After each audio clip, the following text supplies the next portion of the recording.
So thanks again, everyone. This is a phenomenal crowd of people. We're really pleased to welcome you to the Decentralized Energy Forum, hosted by Decentralized Energy Canada. So Decentralized Energy Canada, for those of you who don't know who we are Canada's Industry Association for Decentralized Energy. We've been around for 20 years. We're critical in developing a market access hub for decentralized energy technologies.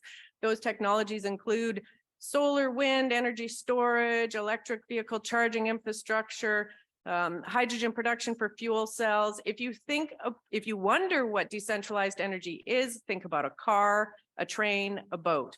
Fuel goes in, it produces electricity or heating and cooling within that one unit. That is the whole premise behind decentralized energy.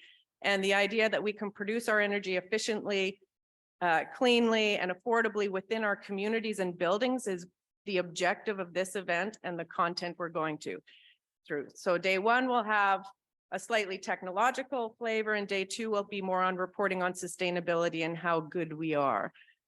You know, we have these goals of getting to net zero, which really, if you stare them down and face it honestly, it's really big. And it's going to take a really big challenge in just about every sector. To me, that's why this makes this such an exciting time in history. I just get totally jazzed about the opportunities and what we have to do and the big challenge. It's an incredibly exciting time to be talking about distributed energy. So today, as mentioned, I'm the president of Schneider Electric's North American microgrid business, and I'm going to share with you a little bit more about how microgrids built with electrification and digitization in mind will transform infrastructure, and how it's also one of the leading ways to a fastest route to a decarbonized net zero future.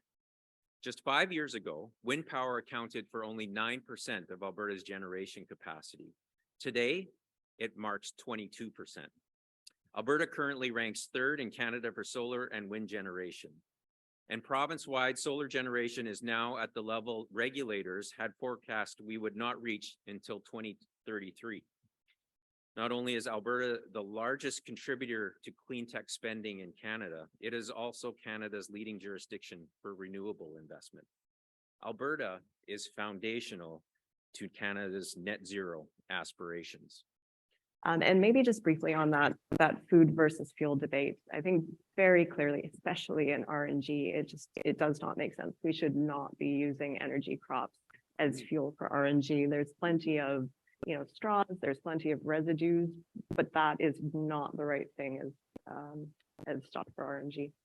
Is actually sharing data, showing how engagement actually, and how, the immediacy of results. People don't want to see that I did a project and then a year or two later, I can see the results. They want to see results. There's kind of an immediate gratification, but communicating and creating that engagement with the public, with customers is such an important piece of where I think data fits in. Using the same definitions when we speak on a subject, whether it's in Ottawa or at COP27 in Egypt, will allow us to create a strong foundation for unified future action. It is actually an essential piece to success to have common language.